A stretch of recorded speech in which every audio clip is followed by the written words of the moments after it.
Hi friends, welcome to Vanthika designer. இந்த வீடியோவில் பார்த்தீங்கன்னா ஒரு ஸ்மோக் ஸ்லீவோட கட்டிங் ஸ்டிச்சிங் தான் பார்க்க போகிறோம். இப்போ ஸ்லீவோட மெட்டீரியல் வந்து நான் எடுத்திருக்கேன். மெயின் கிளாத் தான் எடுத்திருக்கேன். லைனிங்கில் வந்து இதில் வந்து நம்ம டிசைன் பண்ண முடியாது. லைனிங் வந்து நார்மலாக நம்ம எப்படி கட் பண்ணுற மாதிரி சேம் அதே மாதிரி ஸ்லீவோட உயரம் உங்களுக்கு என்ன வேணுமோ அதை கட் பண்ணிக்கணும். பட் இந்த ஸ்லீவோட டிசைனுக்காக நான் வந்து இப்போ 14.5 இன்ச்சு உயரம் வந்து எடுத்திருக்கேன். நார்மலாக என்னோட ஸ்லீவோட உயரம் வந்து ரெடி அளவு 9லேருந்து 9.5 இன்ச்சு வரைக்கும் நான் வந்து வியர் பண்ணுவேன். நீங்கள் எந்த அளவுக்கு ரெடி அளவு வியர் பண்ணுவீங்களோ அதை வந்து எடுத்துக்கோங்க. அதுலேருந்து எக்ஸ்ட்ரா வந்து ஒரு 5 இன்ச்சுலேருந்து ஒரு 10 இன்ச்சு வரைக்கும் நீங்கள் இந்த டிசைனுக்காக நீங்கள் வந்து மெட்டீரியல் வந்து எக்ஸ்ட்ரா எடுத்துக்கணும். பஃப் ஸ்லீவுக்கு எப்படி நம்ம எக்ஸ்ட்ரா எடுத்துக்கோமோ சேம் அதே மெத்தட் தான் இந்த டிசைனுக்காக ஒரு 5 இன்ச்சுலேருந்து நம்ம வந்து எடுத்துக்கலாம். சரிங்களா?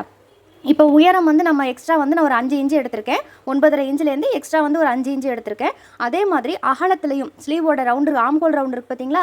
ஆம் ஹோல் ரவுண்டு வந்து கரெக்டாக ரெடி அளவில் தான் நம்ம என்ன இருக்கோ அதை மார்க் பண்ணிக்குவோம். ஆனால் அதுக்கப்புறம் வந்து தையலுக்காக 1.5 இன்ச்சு விடுவோம் பார்த்தீங்களா? அந்த சைடில் 2 பக்கமும், அதாவது ஒரு ஸ்லீவில் லெஃப்ட் அண்ட் ரைட்டு 2 பக்கமும் இப்போ நம்ம ஸ்லீவ் மார்க் பண்ணும்போது ஆம் ஹோல் ரவுண்டு வந்து இப்போ 7.5 இன்ச்சு வருது அப்படின்னா அதுக்கப்புறமா நம்ம 1.5 இன்ச்சோட கட் பண்ணி எடுத்துருவோம். அப்படி விடாமல் ஆம் ஹோல் ரவுண்டுக்கு அப்புறம் 1.5 இன்ச்சுலேருந்து 2 இன்ச்சு வரைக்கும் எக்ஸ்ட்ரா விட்டுக்கோங்க. அதுக்கப்புறம் தையலுக்காக 1.5 இன்ச்சு விட்டுக்கோங்க. சரிங்களா? அந்த மாதிரி வந்து விட்டோம் அப்படின்னா நமக்கு ஸ்லீவ் டிசைனுக்கு அப்புறம் துணி வந்து ஷார்ட்டேஜ் ஆகாமல் கரெக்டாக இருக்கும். இப்போ இதில் வந்து ஸ்லீவோட சென்டர் வந்து மார்க் பண்ணிக்கிறேன். ஸ்லீவோட இது வந்து ஸ்லீவோட ராங் சைடு. சரிங்களா? ஸ்லீவோட ராங் சைடில் தான் நம்ம இப்போ வந்து மார்க் பண்ண போகிறோம். இந்த ஸ்லீவில் சென்டர் வந்து நான் மார்க் பண்ணிக்கிறேன். சென்டர் வந்து மார்க் பண்ணிவிட்டு சென்டரில் வந்து நான் ஒரு லைன் போட்டுக்கிறேன். ஸ்லீவோட ராங் சைடில் தான் மார்க் பண்ணணும், இல்லைனா மார்க்கிங் வந்து பின்னாடி பக்கம் தெரியும். ஸோ இப்போ வந்து நான் சென்டர் வந்து மார்க் பண்ணிட்டேன். இப்போ இங்கே மேலே ஷோல்டரோட ஜாயிண்ட்காக ஒரு 1/2 இன்ச்சு விட்டுட்டேன். இங்கே கீழே வந்து நம்ம ஏதாவது தச்சு திருப்புறதுக்கு, ஸ்லீவை தச்சு திருப்புறது, ஏதாவது பார்டர் ஜாயின் பண்ணுறது, இந்த மாதிரி எதுக்காக இருந்தாலும் ஒரு 1/2 இன்ச்சு வந்து போதும். கீழே ஒரு 1/2 இன்ச்சு, மேலே ஒரு 1/2 இன்ச்சு விட்டுட்டேன். இப்போ இதுக்கப்புறம் என்ன பண்ணணும் அப்படின்னா, இப்போ இந்த கோடோட சென்டர் பார்த்தீங்களா? இந்த கோடோட சென்டரில் இந்த சைடு ஒரு மார்க் பண்ணுறேன். அதே மாதிரி இந்த சைடில் 1 இன்ச்சுக்கு மார்க் பண்ணுறேன். இந்த லைன் ஃபுல்லாகவுமே சென்டராக வச்சுட்டு இந்த சைடில் 1 இன்ச்சு, இந்த சைடில் 1 இன்ச்சு, இதே மாதிரி 2 சைட்லையுமே ஒரு இன்ச்சுக்கு நான் அப்படியே வந்து நான் மார்க் பண்ணிக்கிறேன். நீங்கள் ஷார்ட் ஸ்லீவாக போட்டாலுமே சரி அதே மாதிரி மார்க் பண்ணிக்கோங்க. 1 இன்ச்சு தான் மார்க் பண்ணணும். இப்போ இங்கே வந்து நான் மார்க் பண்ணிட்டேன். இப்போ இந்த மார்க் பண்ணதில் வந்து நான் வந்து ஸ்ட்ரைட்டாக வந்து நான் அப்படியே ஒரு கோடு போட்டுக்கிறேன். நம்ம ராங் சைடில் தான் வந்து நம்ம மார்க் பண்ணுறோம். ஸோ அதனால் வெளியில் வந்து தெரியாது. சரிங்களா? அதனால் நீங்கள் தாராளமாக நீங்கள் வந்து சாக் பீஸில் மார்க் பண்ணிக்கோங்க. இந்த 2 சைட்லேயுமே இப்போ வந்து மார்க் பண்ணியாச்சு. சரிங்களா? இப்போ அடுத்தது என்ன பண்ண போகிறோம் அப்படின்னா, இப்போ இங்கே மேலே வந்து இந்த இடம் இருக்குது பார்த்தீங்களா? இது வந்து நம்ம ஷோல்டர் ஜாயிண்ட்டுக்காக போயிடும். அதுக்கப்புறம் ஒரு 1/2 இன்ச்சு விட்டுக்கோங்க. இங்கே மேலேருந்து ஒரு 1/2 இன்ச் மட்டும் நான் விட்டுட்டேன். சரிங்களா? இந்த 1/2 இன்ச்சு விட்டுட்டேன். இந்த 1/2 இன்ச்சுக்கு விட்டதுக்கு அப்புறம் என்ன பண்ணுறேன்னா, இங்கேருந்து 1 இன்ச்சு. சரிங்களா? 1 இன்ச்சு மார்க் பண்ணுறேன். ஏன்னா இந்த சைடில் நம்ம வந்து 1 இன்ச்சு தான் நம்ம வந்து அகலம் வந்து மார்க் பண்ணியிருக்கோம். ஸோ அதனால நம்ம வந்து ஒரு ஸ்கொயர் ஷேப்பில் வந்து ஒரு பாக்ஸாக வந்து நம்ம ரெடி பண்ண போகிறோம். ஸோ அதனால இந்த 1/2 இன்ச்சுக்கு கீழே 1 இன்ச்சு, அதே மாதிரி இந்த லைன் ஃபுல்லாகவுமே வந்து ஒரு இன்ச்சுக்கு அப்படியே வந்து நான் ஒரு மார்க் பண்ணிக்கிறேன். இது வந்து நம்ம ஒரு செக்குடு பாக்ஸ் மாதிரி நம்ம வந்து போட போகிறோம். உங்களுக்கு இந்த ஹைட்டில் வந்து எவ்வளோ இருக்கோ அதை அப்படியே வந்து போட்டுக்கோங்க. கீழேயும் பார்த்தீங்கன்னா ஒரு 1/2 இன்ச்சில் துணி அவ்வளோதான் இருக்குது. இப்போ கீழே எவ்வளோ தூரம் இருக்கோ அந்த பாக்ஸோட நிப்பாட்டிடுங்க. 1/2 இன்ச்சு தான் இருக்குது, 3/4 இன்ச்சு இருக்குது அப்படின்ட்டு அட்ஜஸ்ட் பண்ண வேண்டாம். இப்போ மேலே நம்ம வந்து ஒரு 1/2 இன்ச்சு விட்டுருந்த மாதிரியே கீழே வந்து இந்த 1/2 இன்ச்சு வந்து நமக்கு எக்ஸ்ட்ராவே நிற்கும். சரிங்களா? அதனால 1 இன்ச்சு வந்துச்சுன்னா அந்த 1 இன்ச்சுக்கு பாக்ஸை வந்து போட்டுக்கோங்க. 1/2 இன்ச்சு தான் இருக்குது, 3/4 இன்ச்சு இருக்குது அப்படின்னா இதை வந்து நம்ம அளவில் எடுத்துக்க வேண்டாம். சரிங்களா? இப்போ இந்த அளவு தேவையில்லை நமக்கு. இங்கே இருக்கிற மேலே இருக்கிற இந்த அளவு நமக்கு தேவையில்லை. ஓகேவா? இதுக்கு மேலேயும் நமக்கு தேவையில்லை, இந்த சைட்லேயும் நமக்கு தேவையில்லை. இப்போ இதுக்கு மேலே நம்ம இந்த பாக்ஸில் ஒரு இன்ச்சுக்கு மார்க் பண்ணியிருக்கோம் பார்த்தீங்களா? இது எல்லாத்தையுமே இப்போ நான் ஒரு பாக்ஸ் மாதிரி போட்டுக்கிறேன். 1 இன்ச்சு தான் மார்க் பண்ணணும், அதுக்கு மேலே மார்க் பண்ண வேண்டாம். சென்டரில் மார்க் பண்ணியிருக்கனால நான் அப்படியே வந்து ஒரு இன்ச்சுக்கு மார்க் பண்ணிக்கிறேன். நீங்கள் ஷார்ட் ஸ்லீவாக இருந்தாலும் சேம் இதே மெத்தட் தான். 5 இன்ச்சு வந்து எக்ஸ்ட்ரா கிளாத் வச்சுக்கோங்க. 5 இன்ச்சுக்கு எக்ஸ்ட்ரா வேணும் அப்படின்னா நீங்கள் ஒரு 7 இன்ச்சு, 8 இன்ச்சு, 10 இன்ச்சு வரைக்கும் கூட நீங்கள் வந்து யூஸ் பண்ணிக்கலாம். சரிங்களா? இப்போ இது எல்லாத்துக்குமே வந்து இப்போ நான் பாக்ஸ் போட்டுட்டேன். இப்போ இதில் வந்து என்ன பண்ணணும் பார்த்தீங்கன்னா, நம்ம கையில் வந்து ஊசி நூல் வச்சு நம்ம இதில் வந்து இப்போ ஸ்டிச் பண்ணணும். சரிங்களா? இப்போ இந்த பாக்ஸ் வந்து நான் போட்டுட்டேன். இப்போ அடுத்து என்ன பண்ணுறேன்னா, இந்த ஸ்லீவோட இந்த பக்கம் மேலே ஷோல்டர் ஜாயின் பண்ணுற இடம் வந்துருங்க. இப்போ இதுலேருந்து நமக்கு பாக்ஸ் வந்து ஸ்டார்ட் ஆகுது. இங்கே மேலே இருக்கிறது கிடையாது.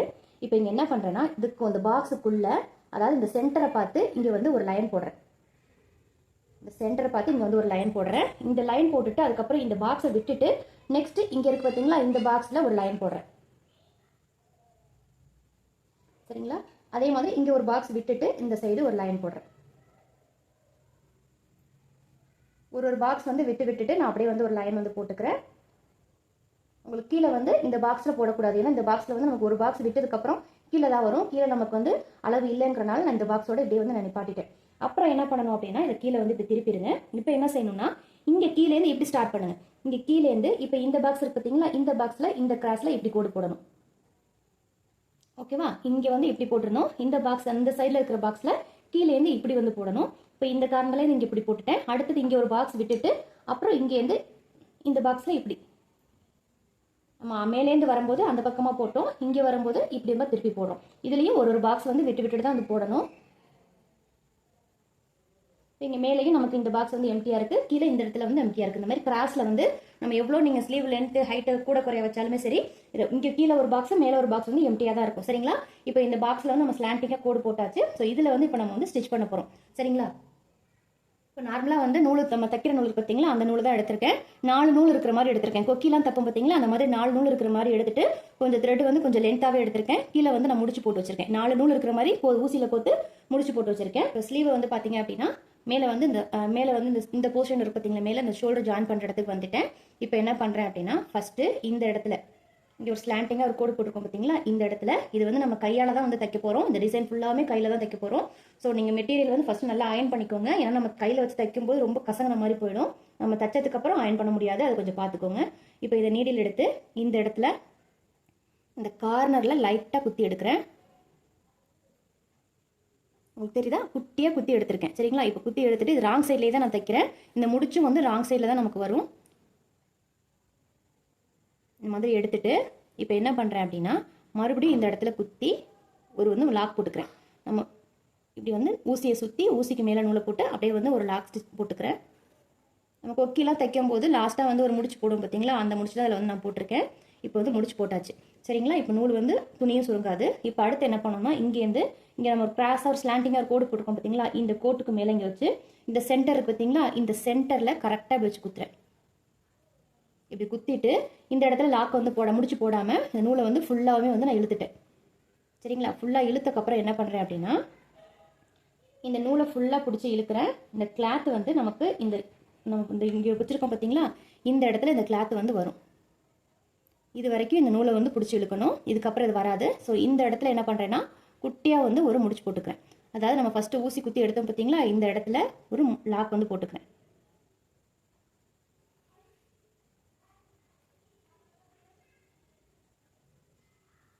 இந்த இடத்துல வந்து ஒரு முடிச்சு போட்டாச்சு.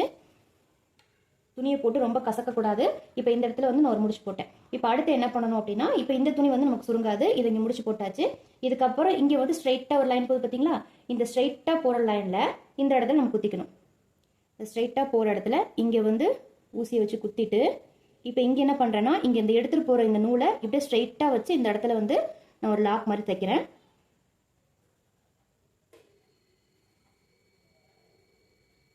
நூல் வந்து கொஞ்சம் லென்த்தாகவே எடுத்துக்கோங்க. ஏன்னா பத்தலை அப்படின்னா நம்ம கட் பண்ணிவிட்டு தைக்க முடியாது.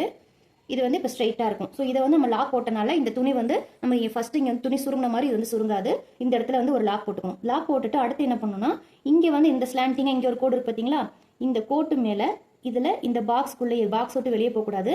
இந்த பாக்ஸில் இப்படி குத்தி இப்படி வந்து வெளியே எடுக்கிறேன். இதை எடுத்துட்டு இப்போ என்ன பண்ணுறேன் அப்படின்னா இந்த துணியை ஃபஸ்ட்டு நம்ம துணியை எப்படி சுருக்கணுமோ அதே மாதிரி தான் இப்போ இந்த இடத்துல லாக் வந்து போடலை. இப்போ இந்த துணியை ஆட்டோமேட்டிக்காக இதில் வந்து இப்படி சுருக்கி இப்படி வைக்கிறேன். இப்போ இந்த துணி வந்து இந்த சென்டருக்கு வந்துருச்சு. இப்போ இந்த சென்டருக்கு வந்தோடனே இந்த இடத்துல ஒரு முடிச்சு வந்து நான் போட்டுக்கிறேன். உங்களுக்கு ஒரு வாட்டி 2 வாட்டி பார்த்தீங்கனாலே உங்களுக்கு புரியும். இப்போ இந்த இடத்துல ஒரு லாக் வந்து போட்டாச்சு. இப்போ நெக்ஸ்ட்டு அதே மாதிரி சேம் இந்த நூல் இங்கே லாக் போட்டோன்னா இந்த லாக்லேருந்து ஸ்ட்ரைட்டாக இப்போ இங்கே போகணும். இப்போ இந்த இடத்துல இங்கே வந்து நான் நீடில் வந்து குத்தி எடுத்துக்கிறேன். இங்கே சென்டரில் போகும்போது இந்த இடத்துல வந்து ஒரு லாக் போட்டுக்கிறேன். நூல் வந்து சிக்காயிடாமல் பார்த்துக்கோங்க. இப்போ இந்த இடத்துல நம்ம லாக் போட்டாச்சு. இப்போ இந்த நாட் போட்ட இடத்துல திருப்பியும் இங்கேருந்து இந்த இடத்துல வந்து கோடு போட்டுருக்கோம் பார்த்தீங்களா, இதில் வந்து இப்படி குத்தி எடுக்கிறேன். இந்த இடத்துல வந்து இந்த மாதிரி வந்து ஸ்லாண்டிங்காக லைன் போட்டிருக்க இடத்துல நம்ம வந்து நாட் போடக்கூடாது. இப்போ இந்த கிளாத்தை இந்த ஸ்ட்ரைட்டுக்கு அப்படியே வந்து நான் பிடிச்சி இழுக்கிறேன். ஓகேவா, இந்த ஸ்ட்ரைட்டுக்கு பிடிச்சிட்டு இழுத்துட்டேன். இங்கே இழுத்துட்டு இந்த இடத்துல ஒரு நாட் போட்டுக்கிறேன்.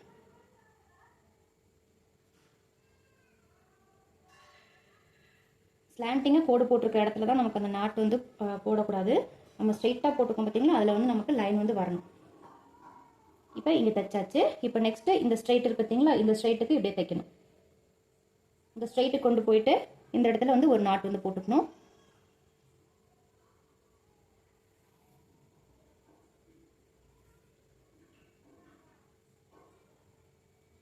இந்த நாட் போடும்போது கொஞ்சம் கேர்ஃபுல்லாக பார்த்து போட்டுக்கோங்க.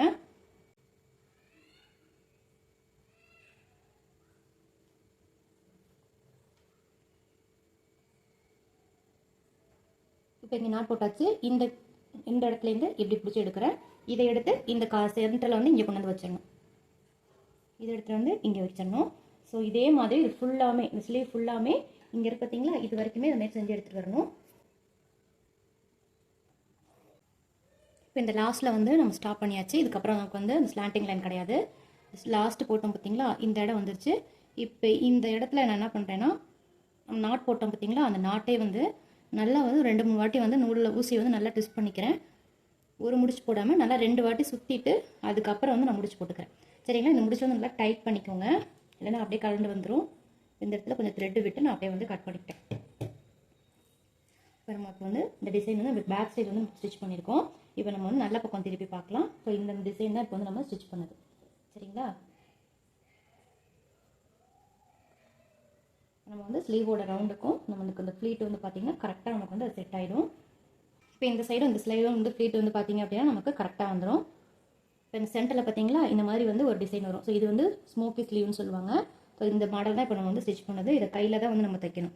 சரிங்களா? உங்களுக்கு இது ஸ்லீவ் ஃபுல்லாமே, அதாவது ஸ்லீவ் ஃபுல்லாக ஃபுல் லென்த் ஸ்லீவில் போட்டிங்க அப்படின்னா இன்னுமே வந்து சூப்பராக இருக்கும். இது வந்து ஃபுல்லாக இன்னும் நிறைய உங்களுக்கு வந்துச்சுன்னா பார்க்குறதுக்கு அழகாக இருக்கும். உங்களுக்கு வேணும்னா நீங்கள் ஃபுல் ஹேண்டில் இதையே ட்ரை பண்ணிக்கலாம். இல்லைனா உங்களுக்கு ஷார்ட் ஸ்லீவு, எல்போ ஸ்லீவ், இந்த மாதிரி எந்த ஸ்லீவில் வேணாலும் நீங்கள் இதை வந்து ட்ரை பண்ணிக்கலாம். சரிங்களா? இப்போ இதில் வந்து நம்ம வந்து இந்த ஃப்ளீட்லாம் வந்து வச்சாச்சு.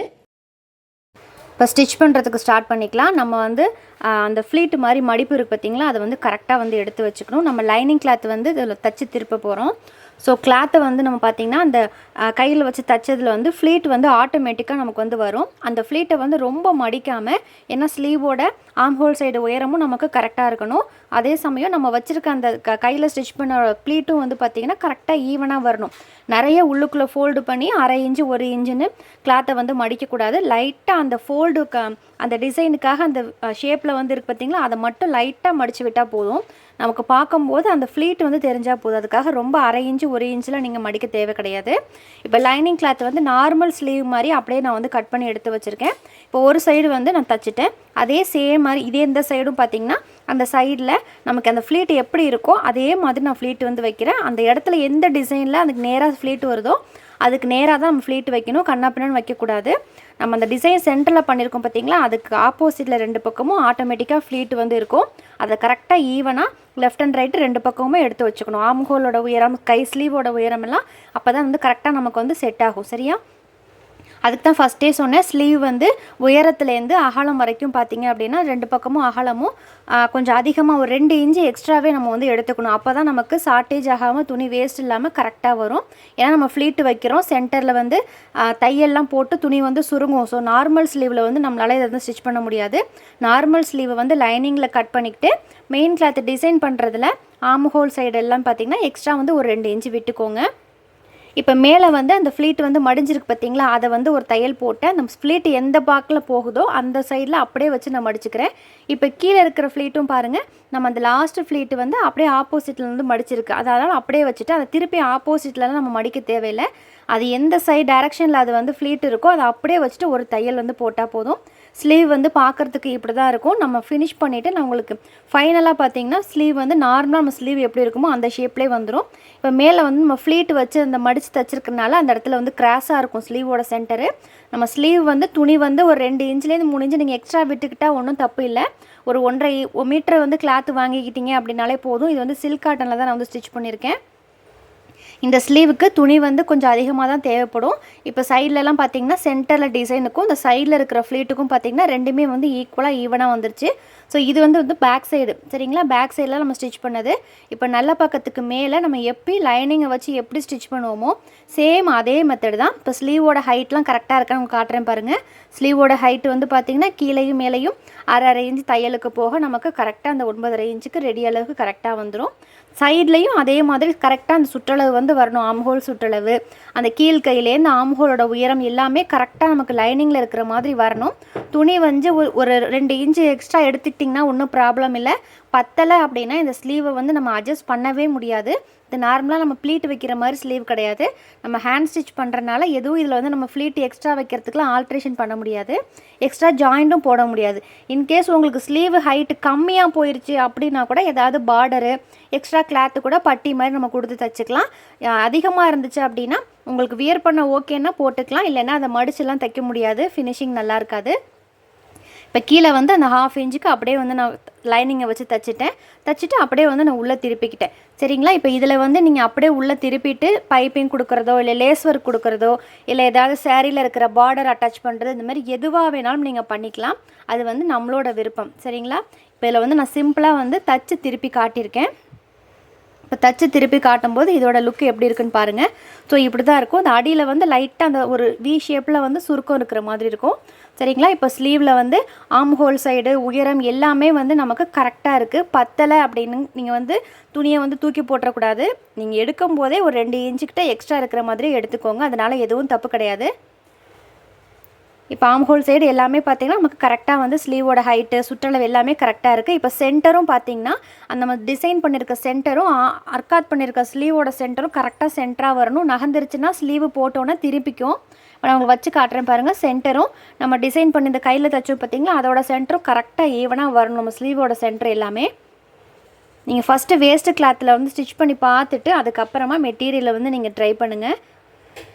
இப்போ இதுக்கு கீழே வந்து நான் பார்டர் வந்து நான் ஜாயின் பண்ண போகிறேன். நீங்கள் ப்ளெயினாக விட்டாலும் விட்டுக்கலாம், லேஸ் ஒர்க்கு இது மாதிரி எது வேணாலும் நீங்கள் செஞ்சுக்கலாம். இதில் வந்து நான் சேரீயில் வந்து சாண்டில் கலரும் கோல்டு கலரும் மிக்ஸில் வந்து வந்துருந்துச்சு. ஸோ அதனால் சாண்டில் கோல்டில் செக்குடு பாக்ஸ் மாதிரி போட்டு என்கிட்ட லேஸ் இருந்துச்சு. இந்த லேஸ் வந்து 2 பக்கமுமே வந்து கரை பக்கம். ஸோ அதனால் அதை மடித்து தைக்க தேவையில்லை. ஏன்னா அப்படியே வந்து உள்ளுக்குள்ளே 1 இன்ச்சு லேஸை 2ஆக மடிச்சுட்டு ராங் சைடு ஸ்லீவில் வந்து ஒரு 1/2 இன்ச் இருக்கிற மாதிரியும் நல்ல பக்கம் ஸ்லீவில் வந்து ஒரு 1/2 இன்ச் இருக்கிற மாதிரியும் அப்படியே வச்சு நான் தைக்கிறேன். நீங்கள் லேஸ் ஒர்க் பண்ணுறீங்க அப்படின்னா தாராளமாக லேஸ் ஒர்க் வந்து மேலே வச்சு ஜாயின் பண்ணிக்கலாம். இல்லை ஸ்லீவ் வந்து பார்டர் எனக்கு பெருசாக வேணும் அப்படின்னா சேரீயில் இருக்கிற பார்டரை 2 இன்ச்சு 3 இன்ச்சு எவ்வளோவா இருந்தாலும் நீங்கள் அதையும் இதே சேம் மெத்தடில் இப்படியே நீங்கள் வந்து ஜாயின் பண்ணிக்கலாம். இல்லை நீங்கள் லேஸ் ஒர்க் எதுவுமே வேண்டான்னா நீங்கள் ப்ளெயினாகவே நீங்கள் ஸ்டிச் பண்ணிக்கலாம். இப்போ ஸ்லீவில் வந்து நான் பார்டர் வந்து ஜாயின் பண்ணிட்டேன். இப்போ 2 ஸ்லீவுக்குமே இந்த பார்டரை வச்சு நம்ம ஜாயின் பண்ணிக்கலாம். இப்போ ஸ்லீவ் வந்து பார்டர் வந்து ஜாயின் பண்ணியாச்சு. இல்லை நீங்கள் எந்த ஒர்க் வேணாலும் நீங்கள் கொடுத்துக்கலாம். சாரியில் என்ன இருக்கோ அதை நான் வந்து கொடுத்துருக்கேன். இப்போ ஸ்லீவ் வந்து நான் போட்டு காட்டுறேன் பாருங்கள். ஸோ இந்த மாதிரி தான் இருக்கும். இதில் வந்து நீங்கள் சென்டரில் நம்ம ஹேண்ட் ஸ்டிச் பண்ணதில் நீங்கள் ஏதாவது பீட் ஒர்க் பண்ணணுன்னாலும் பீட் ஒர்க் பண்ணிக்கலாம். இது நீங்கள் எம்டியாக விட்டீங்க அப்படின்னா அந்த டிசைன் வந்து தெரியும். பீட் ஒர்க் பண்ண அப்படிங்கிற பேரில் நீங்கள் ஊசியை போட்டு நல்லா இழுத்துட்டிங்கன்னா அங்கங்கே சுருக்கமாக விழுந்துடும். அதெல்லாம் கேர்ஃபுல்லாக பார்த்து பண்ணுங்கள். நீங்கள் எம்டியாக பண்ணாலுமே இது பார்க்குறதுக்கும் சூப்பராக இருக்கும். நம்ம ஸ்லீவ் வியர் பண்ணதுக்கு அப்புறமும் இந்த ஃப்ளீட்டெல்லாம் ஆட்டோமேட்டிக்காக இருக்கும். தேங்க்ஸ் ஃபார் வாட்சிங்.